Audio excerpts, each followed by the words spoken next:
오늘이 사순절 첫 번째 주일입니다. 여러분, 사순절이 뭔지 아시죠? 모르시나요? 사순절. 사순절은 말 그대로 하면 40일인데요. 부활절 전까지 6번의 주일을 제외한 지난주 수요일부터 그러니까 시작됐습니다. 이 기간 동안을 40일 동안 지키는 절기입니다. 사순절은 예수님이 십자가를 생각하면서 예수님께서 우리를 위해 이 땅에 오시고 십자가를 지신 그 사건을 기억하며 감사와 그 은혜를 생각하는 시간으로 보내죠. 그래서 보통 전통적으로 고기를 먹지 않거나 혹은 뭐 금식을 하거나 또 뭐 사순절 기간 동안에 가능하면 오락이나 이 호화로운 것들을 멀리하고 경건한 시간들로 또 예배와 기도에 전념하면서 이렇게 보내는 것이 전통적으로 사순절을 보내는 방법들이죠. 또 금식하면서 절약한 것을 이제 모아두었다가 가난한 이웃들에게 나눠주기도 하고 보통 그렇게 사순절을 보냅니다.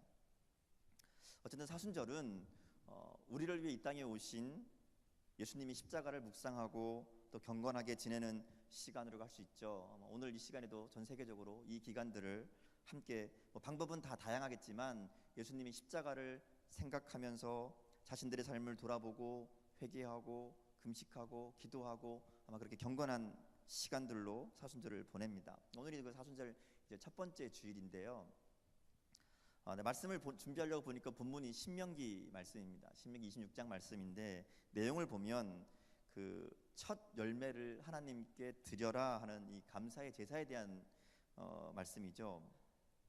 사실 이 신명기는 모세가 이제 이스라엘 백성들이 가나안 땅에 들어가기 전에 그들에게 해냈던 설교를 기록한 내용입니다. 오늘 본문은 모세가 한 설교 중에 두 번째 설교의 마지막 결론 부분에 해당되는 부분이죠. 이 내용을 보면 그런 거죠. 너희가 이제 가나안 땅에 들어가면 농사를 지을 거고 첫 번째 곡식을 거둘 건데 첫 번째 추수를 하면 그 열매들을 가지고 나와서 하나님께 드려라. 그리고 열매를 드릴 때 어떻게 모아 가지고 오고 어디에 가서 어떻게 드리고 어떻게 기도하는지까지 그 내용을 다 오늘 본문에 보면 기록하고 있습니다. 그래서 이 본문은 보통 그 추수감사절 때 많이 이제 설교하는 본문 중에 하나이죠. 이 말씀을 준비하면서 이렇게 내용을 계속 읽는데 이게 추수감사절에 어울리는 말씀인데 사순절 첫 번째 주에 이 얘기를 어떻게 전해야 되나 상당히 당황스럽습니다. 그래서 말씀을 다른 곳으로 바꾸고 싶은 마음이 굴뚝 같았습니다. 근데 여러분 아시는 것처럼 저희가 이제 말씀을 정해진 말씀을 따라 계속 본문을 읽고 있는데요. 계속 말씀을 묵상하면서 발견하게 된 것은 이것이 단순히 농사를 지은 다음에 그 농사 지은 것을 가지고 첫 열매를 수확했으니까 그 열매를 하나님 앞에 나와서 감사로 드려라 이런 간단한 내용이 아니라는 거였어요. 모세의 설교를 통해서 이스라엘 백성들에게 오늘 하나님이 하시는 이 말씀의 내용은 메시지는 신앙의 핵심에 대한 이야기입니다. 말하자면 그들이 믿는 하나님이 누구인지 그들의 신앙의 내용이 무엇이어야 하는지를 다시 한번 확인하는 말씀이라는 거죠. 마치 우리가 사도신경 암송하죠. 사도신경으로 우리 신앙을 고백하죠. 사도신경에 보면 우리가 믿는 것이 무엇인지를 정리해 놓은 내용이잖아요. 마치 그것처럼 이스라엘 백성들의 신앙의 고백이 담겨 있는 본문이 오늘 우리가 읽은 본문이라는 겁니다. 자, 본문을 보면 첫 열매를 하나님께 드려라 그렇게 하면서 그들에게 고백하라는 내용이 있습니다. 본문을 읽어보면 그렇게 얘기하죠. 너희가 첫 열매를 가지고 하나님 앞에 나와서 그 열매를 드릴 때에 이렇게 하래라 라고 합니다. 이렇게 얘기해라, 이렇게 고백해라. 그 고백의 내용이 5절 중간부터 10절까지 나오는 내용입니다. 볼까요? 다시 한번 보겠습니다. 5절 중반부터 볼게요. 5절 중반 내 조상은부터 같이 한번 다시 읽어보겠습니다. 시작.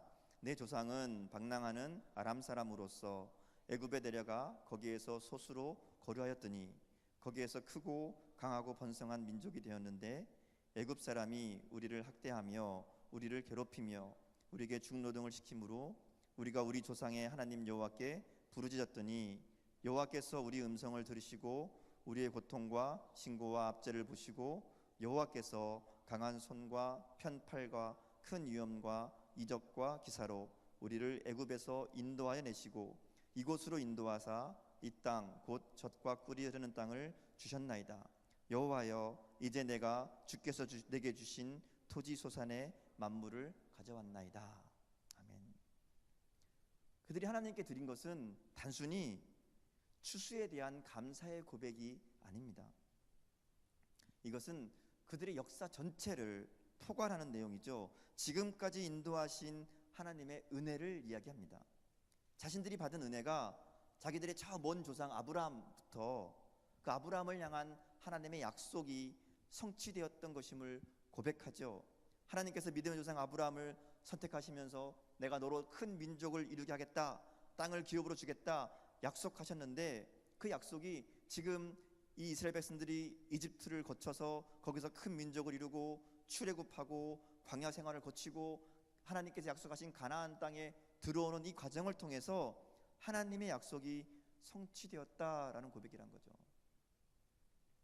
출애굽의 역사를 통해서 그들 가운데 강한 손과 편팔로 큰 이적과 위엄과 기사로 그들을 인도하신 하나님, 그리고 적과 꿀이 흐르는 가나안 땅으로 인도하신 그 하나님에 대한 고백을 담고 있다는 겁니다. 말하자면 지금까지 자신들의 삶의 모든 여정, 그 모든 역사가 하나님께서 아브라함에게 주셨던 그 약속이 성취되는 것이고 하나님이 인도하신 그 인도의 결과라는 것을 지금 고백하고 있다는 것이죠. 그래서 본문 1절을 보면 그렇게 얘기하죠. 하나님께서 내게 기업으로 주어 차지하게 하실 땅이라고 분명하게 얘기합니다. 가나안 땅은 하나님이 주시는 땅이죠. 그들의 조상들에게 말씀하셨던 하나님의 약속이 반드시 이루어질 것이라는 것을 고백하는 내용입니다. 여러분 가만히 생각해 보면 이 본문의 현재 상황은 아직 가나안 땅에 들어가기 전입니다. 가나안 땅에 들어가서 뭐 농사를 짓고 곡식을 거두고 이 상황이 아니라 들어가기 전이에요. 근데 들어가서 농사를 짓고 그 곡식을 가지고 나와서 하나님 앞에 예배 드릴 것을 이야기하고 있다는 거죠. 비록 아직 가나안 땅에 들어가기 전이지만 그곳에서 첫 열매를 수확할 것을 기대하면서, 그리고 그 모든 역사의 과정을 통해 함께 해주실 그 신실하신 하나님에 대한 믿음의 고백을 드려야 된다, 이 얘기를 하고 있다는 겁니다. 그럼 우리가 관심 가질 것은 그들이 감사드릴 때에 그들이 땅에서 얼마나 많은 열매를 거뒀고 그 곡식이, 그 농사가 얼마나 성공적이었고, 그게 아니라 그 땅을 선물로 주시고 그 땅에 정착하게 하신, 약속을 지키신 신실하신 하나님에 대한 감사, 거기에서 그들의 신앙이 출발되어야 된다는 것이죠. 첫 열매를 얻은 그 자체가 감사의 조건이 아니라 약속을 기억하여서 이루어 주시고 땅을 선물로 주시고 그들의 삶 가운데 인도하시는 그 하나님에 대한 감사가 먼저이다, 그게 너희들의 신앙의 고백의 근거가 되어야 된다, 이야기하고 있다는 겁니다. 그리고 하나님께서 지금도 이스라엘과 함께 하시며 풍성한 땅의 소출을 선물로 주실 것이다, 이렇게 얘기하는 거죠. 이것은 결과만 바라보고 감사하는 모습이 아니라 과정 속에서 함께 하신 하나님, 그들의 삶을 인도하시는 하나님에 대한 깊은 감사가 먼저라는 것을 이야기하고 있다는 겁니다.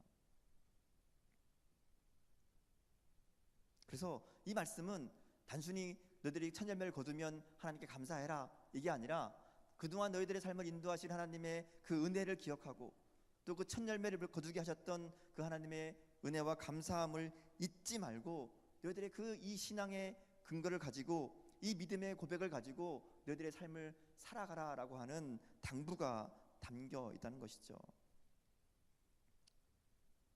본문의 신앙 고백은 첫 열매를 풍성하게 거두게 하셨던 하나님께 감사해야 함을 강조하는 것이 아니라 현재의 상황이 풍년이든 흉년이든 그건 두 번째 문제라는 거죠.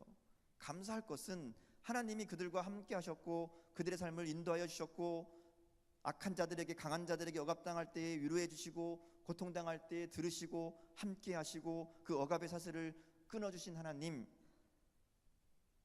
그 하나님이라는 것을 고백하라는 거죠. 이렇듯 이스라엘은 지나온 역사를 돌이켜보면서 그 안에서 함께 해주셨던 하나님, 그 하나님께 먼저 감사를 드리고 또 좋은 땅을 주시고 첫 열매를 거둘 수 있게 해주시는 그 하나님께 감사의 고백을 드리라는 그 내용입니다. 이 말씀을 보면 오늘 우리의 모습을 다시 한번 돌아보게 하죠. 하나님께 드리는 고백, 오늘 우리가 하나님께 드리는 감사 어떤 것인가? 예수님의 십자가, 그 십자가를 통해서 우리에게 생명을 주시고 하나님의 자녀를 삼아주신 그 하나님의 은혜, 오늘도 내 삶 가운데 역사하시며 내 삶을 인도하시는 그 하나님의 은혜, 그 하나님을 믿고 그 하나님을 고백하고 있는지, 아니면 내 손에 주어진 것들, 내게 주신 것들만 바라보고 그것이 있으면 감사하고 그것이 없으면 감사하는커녕 하나님을 잊어버리고 믿음의 근거만자 흔들리고 있는 것은 아닌지. 사순절을 보내면서 나는 과연 무엇을 믿고 있는지, 하나님이 나에게 해주시는 것들, 내가 얻은 것들, 내 손에 주어진 결과물들만 바라보며 그것에 감사하고 그것으로 하나님을 대신하고 있는 것은 아닌지, 우리 믿음이 무엇에 근거한 것인지를 이 사순절 기간 동안 좀 묵상할 수 있었으면 좋겠습니다.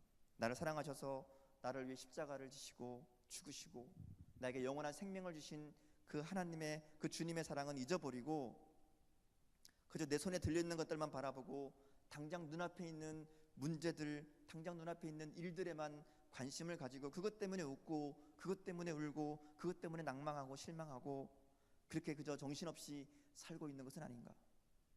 오늘 말씀은 우리에게 보다 근본적인 신앙의 고백을 점검하게 한다는 겁니다. 또 한 가지 오늘 본문을 보면서 생각할 수 있는 것은 감사를 드릴 대상을 분명히 해야 된다는 것이죠. 오늘 이스라엘의 고백은 그들의 하나님이 누구인지를 분명하게 확인합니다. 그들이 정착할 가나안 땅, 그 땅에 들어가면 이미 그 땅에 살고 있는 사람들은 수천 년 전부터 자기들이 살기에 적합한 문화와 종교를 그 땅 가운데 이루어 놨죠. 그들에게는 바알이라는 농경 문화에 최적화된 아주 강력한 신이 있습니다.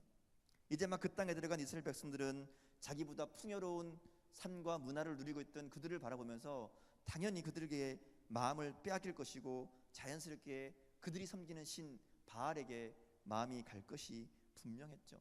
그래서 모세는 이제 그것을 앞둔 이 시점에 그들의 신앙생활의 기본을 다시 한번 확인하고 있다는 거죠. 너희들이 섬길 신, 너희들이 예배할 하나님, 너희들이 감사할 분은 하나님, 여호와 하나님뿐이시다. 그것을 다시 한번 이야기하고 있다는 겁니다. 실제로 그들이 가나안 땅에 들어간 다음에 여러분 잘 아시는 것처럼 이스라엘 백성들이 가나안 땅에 들어가서 이후의 역사를 보면 그 지역의 우상이었던 바알의 유혹을 뿌리치지 못하죠. 그래서 바알도 섬기고 하나님도 섬기고 그동안 믿었던 하나님도 버릴 수 없고 바라보니까 그 땅의 사람들이 섬기고 있는 바알도 그를 뜻하고 그래서 둘 다 섬기는 그런 혼합 종교의 모습을 보여주잖아요. 그러니까 이스라엘이 가나안 땅에 들어가기 전에 오늘 신명기 말씀을 통해서 모세의 이 설교를 통해서 다시 한번 확인하는 것이 뭔가 하면 그들의 삶을 인도하시고 그들의 삶 가운데 역사하시는 분은 하나님 한 분뿐이시다. 너희가 그 땅에 들어가서 곡식을 얻을 때에도 그것이 그 땅 사람들이 믿는 것처럼 바알이 그 농사를 잘 짓게 해준 게 아니라 하나님의 은혜로 말미암은 것이다 라는 것을 다시 한번 깨닫고 하나님께 나아가서 예배를 드려야 된다라는 것을 강조하고 있다는 것이죠. 오늘 본문에서 그들이 고백하는 하나님은 그들이 과거에만 믿었던 그 하나님이 아니라 현재 이스라엘 백성들과 함께하면서 가나안 땅으로 인도하셨고 그곳에서 농사를 짓게 하고 풍부한 소출을 거두게 하시는 그 하나님이라는 겁니다. 본문을 통해서 이스라엘이 고난의 과정 동에 함께 하셨던 하나님, 그리고 그 하나님이 지금도 그리고 앞으로도 끝까지 그들과 함께 할 것이라는 믿음을 이 신앙의 고백을 통해서 표현하게 된다는 겁니다. 그래서 그들에게 장차 앞으로의 문제들도 더 이상 문제가 되지 않습니다. 왜냐하면 지금까지 인도하셨던 그들의 역사 가운데 그들과 함께 하셨던 그 하나님이 지금도 그들을 지켜주시고 앞으로도 그들의 삶 가운데 역사하실 것이라는 믿음의 고백을 그들이 지금 하고 있기 때문에 그렇다는 거죠. 우리도 이 말씀을 보면서 이스라엘의 신앙 고백을 통해 우리의 신앙의 고백을 다시 한번 분명하게 할 필요가 있습니다.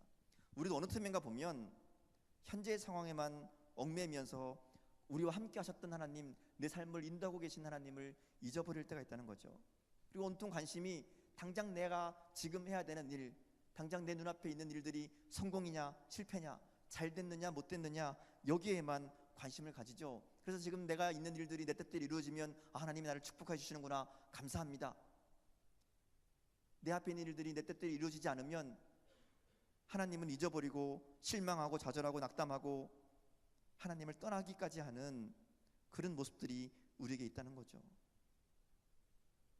오늘 말씀을 통해서 하나님 그렇게 얘기하십니다. 이스라엘이 그랬듯이 너희도 현재의 삶의 변화에 일희일비하지 말고 모든 역사 가운데 인도하시는, 너희 삶 가운데 함께 하시는 그 하나님의 은혜, 하나님의 인도하심을 기억하라고 이야기하고 있습니다. 그리고 그 하나님께서 오늘도 살아계셔서 우리 삶을 주관하고 계심을, 오늘 우리 삶 가운데 역사하고 계심을 감사함으로 고백해야 된다고 말하고 있다는 것이죠. 결론적으로 이스라엘의 신앙 고백은 그들의 역사 속에 함께 하셨던 하나님을 현재 오늘의 하나님으로 고백하고 있는 것이고, 자꾸만 내 손에 있는 것만 하나님의 은혜라고 생각하는 우리들에게 굉장한 도전을 주는 말씀이라고 할 수 있습니다. 이제 마지막으로 11절 말씀을 보면 이스라엘이 가나안에 정착해서 천년매를 바칠 때 드리는 예배를 마무리하면서 이스라엘을 향한 마지막 당부의 말씀을 하나 더 이야기합니다. 추수감사의 기쁨이 그들만의 잔치가 되어서는 안 되고 그것을 누릴 자격이 없는, 누릴 수 없는 약자들에게도 함께 기뻐해야 된다 하는 것이 마지막 말씀이죠. 하나님의 은혜를 기억하고 감사의 제사를 드리는 것으로 끝나서는 안 된다는 겁니다. 하나님이 기뻐하시는 예배, 하나님이 바라시는 예배, 하나님 우리에게 듣기 원하시는 신앙의 고백은 그저 나만 기뻐하고 나만 감사하는 것으로 끝나서는 안 된다는 거죠.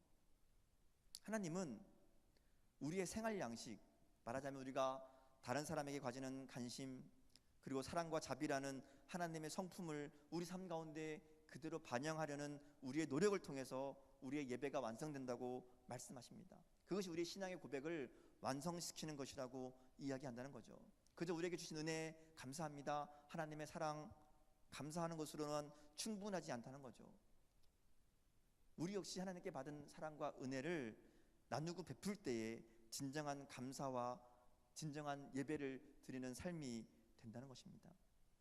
말씀을 정리해 볼까요? 가나안 땅을 눈앞에 두고 모세는 그들의 신앙의 고백을 새롭게 합니다. 그 땅의 열매로 감사를 드리는 것이 맞지만 사실 그들의 고백은 열매 자체가 아니라 하나님을 향한 고백이죠. 그들의 조상들에게 약속하신 대로 그들을 인도하시고 고난과 환난 가운데서 건지시고 구원하시고 보호하신 하나님에 대한 감사의 고백이고, 언제까지나 그들을 인도하실 것이라는 믿음의 고백이었던 겁니다. 오늘 우리가 하나님 앞에 드리는 고백이 무엇일까요? 여러분은 어떤 고백을 드릴 수 있습니까? 사순절을 보내면서 이번 사순절 기간 동안에 우리가 그런 고백들을 좀 드릴 수 있으면 좋겠습니다. 날마다 또 순간마다 나를 인도하셨던 하나님, 내 삶 가운데 함께 하시는 하나님, 나에게 생명을 주시고 구원의 은혜를 허락하신 그 하나님, 예수님의 십자가가 나를 위한 것이었음을 다시 한번 고백하는, 그리고 그렇게 나를 사랑하신 주님의 은혜가 내 삶을 인도할 것임을 믿음으로 선포하는 그런 고백들이 우리들 가운데 있었으면 좋겠습니다. 사순절을 보내면서 매일매일 내 삶 가운데 새로운 고백들로 나의 삶에 역사하시는 하나님을 새롭게 발견하고 그 하나님께 믿음과 감사의 고백들을 올려드리는 그런 이번 사순절 기간이 되었으면 좋겠습니다. 또한 그 주님의 은혜가 나만을 위한 것이 아니라 그 은혜를 함께 나누고 함께 기뻐하고 우리의 삶이 주님을 닮아가는 그런 귀한 결단과 실천이 있는 시간들로 이번 사순절을 채워나가는 저와 여러분의 삶이 될 수 있기를 주님의 이름으로 축원합니다. 함께 기도하시겠습니다.